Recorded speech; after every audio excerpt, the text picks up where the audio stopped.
कौन भैया सही काम किए हैं नहीं किए हैं, बेचारे डिप्रेशन में डाल दिए हैं आप। मैं बता रहा हूँ ना, कुछ ही गाना आया होगा लगातार। अभी कितना दिन के बाद झगड़ा का घर आया है, उसके बाद से हरी हरी ओढ़नी आया है, उसके बाद से घाव दे दे पे आया है, उसके बाद से अभी पुदीना 2.0।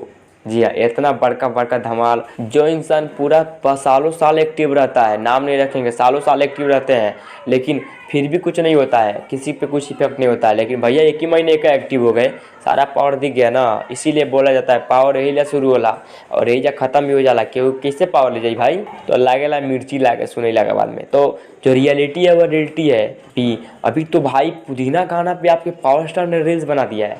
और रील्स बना इसका मतलब भाई तालका मचा है, क्योंकि हरी हरी ओढ़नी पे देखा ना, जैसे पावर स्टार का रील्स बनना शुरू, गाना रुका हुआ था, ऐसे ही रील्स बनाए पावर स्टार, उसके बाद से धकाधक रील्स एकदम मिलियन में रील्स बन गया और गाना कहाँ से कहाँ तक चला गया। तो ऐसे ही पुदीना गाना के साथ भी होगा। अभी जब रील्स बन गया ना पावर स्टार का, तो फिर समझिए रील्स पर रील्स बनेगा और भाई लोग सदमे में जा रहे हैं लोग। तो क्या बताएं, अभी तो गाना ट्रेंडिंग में जो गया है ना, वो तो बहुत बड़ा सदमा ला दिया है देह में।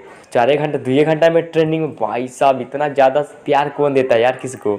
और ऐसे अगर कंटिन्यू बन गए ना भाई, बस सही बता रहे हैं, एक ही को स्टार दिखेगा भोजपुरी में। बाकी आप सोच रहा लो कुछ नहीं किया जाएगा तो भाई पुदीना की तरह भी गाना चल जाएगा बहुत आगे। इसीलिए कंट्रोवर्सी जातिवाद को लगा के एकदम घुसा के जातिवाद को और कंट्रोवर्सी बनाया जा रहा है कि भाई कैसे भी करके बदनाम किया जाए, उनको दबाया जाए और फिर से मतलब कि दबा दिया जाए उनको। और लाइव पे लाइव आया जा रहा है। लेकिन वैसे कुछ होगा, पावर स्टार है और जिसको लोग चाहते हैं ना दिल से, उसको कभी चाहेंगे। वो कंट्रोवर्सी से कुछ नहीं होगा, उखड़ेगा नहीं। तो अपने आप पे ध्यान दीजिए, लोग पे ध्यान देना बंद कर दिए, ठीक है। नाम नहीं रखेंगे। तो मिलते हैं अगले वीडियो से, तब तक के लिए बाय।